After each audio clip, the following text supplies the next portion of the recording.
Daniel stares at his bank app at 11 p.m., and the number is bigger than it's ever been.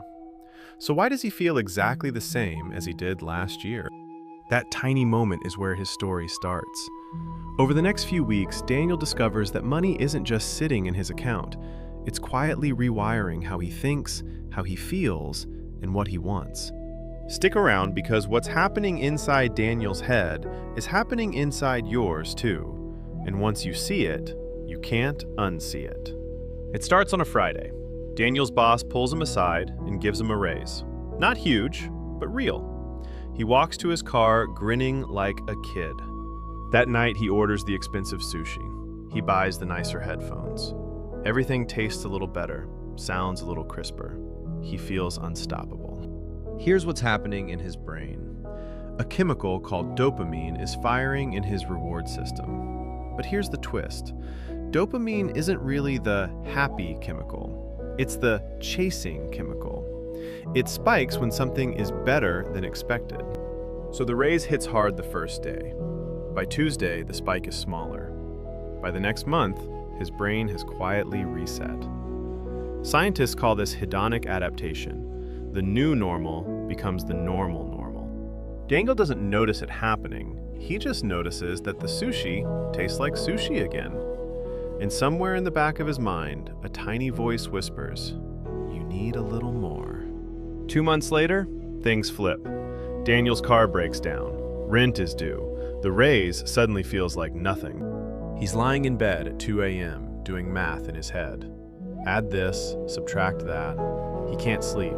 He can't focus at work. He forgets his sister's birthday. Researchers Sindil Mulanathan and Eldar Shafir studied this exact thing.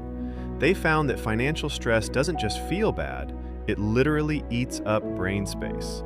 They call it the scarcity tax.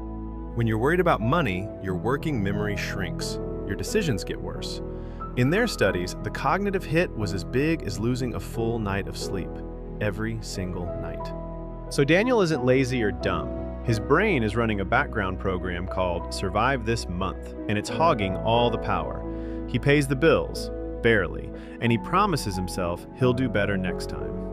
A few weeks later, Daniel's scrolling Instagram on the couch. A coworker posts a photo of a brand new car. Shiny, expensive. Caption, "Treated myself." Daniel's stomach does a weird little drop. He's not proud of it. He likes this coworker. But something in him just curdles. Here's where it gets interesting. Brain scans show that when we compare ourselves to others, a region called the ventral striatum lights up. It's the same region that responds to food, sex, and money. Status isn't a metaphor to your brain, it's a reward. And it works in reverse. When someone we know does better than us, that reward signal dips. We don't just feel jealous, we feel a small, real loss. So that night, Daniel browses cars he doesn't need. He almost books a test drive. This is lifestyle creep, the slow climb where every raise gets eaten by a slightly nicer version of the life you already had. He closes the app, but the itch stays. A month later, Daniel finally starts investing. Just a small account, index funds, nothing wild. For 2 weeks, the number goes up. He checks it constantly. Then the market dips. His balance drops about 8% in 3 days. Daniel feels sick, real sick, like he ate something bad. Psychologist Daniel Kahneman won a Nobel Prize partly for figuring this out. Losses hit the brain about twice as hard as gains of the same size. Losing $100 hurts roughly twice as much as winning $100 feels good. Brain scans show why. When we lose money, the amygdala, the brain's alarm system, fires up. The same circuit that handles snakes and spiders handles a red number on a screen. So Daniel almost sells everything at the bottom. His finger hovers over the button. Then he closes the app and goes for a walk. Small win, but he knows the alarm will ring again. After all that, Daniel does something quiet. He starts changing little things, one at a time. He sets up automatic transfers to savings the day his paycheck lands. He never sees the money, so his brain never counts it as his. No pain, no decision, no willpower needed. He deletes the investing app from his phone. Now checking it takes effort.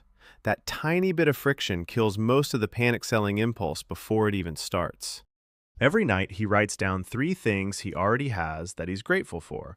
Sounds cheesy, but studies on gratitude show it actually shifts activity in the brain's reward areas, making the life you have feel a little more like enough. And here's the part that matters most. The brain isn't fixed. It's plastic. Every time Daniel chooses the slow decision over the fast one, he's strengthening new wiring and starving the old. Not overnight, but week by week, the grooves change. 6 months later, Daniel opens his bank app again. Late at night, just like before. The number isn't dramatically bigger, but something in his chest is quieter. He looks at it for a second, locks the phone, and goes to bed. Same number, different brain.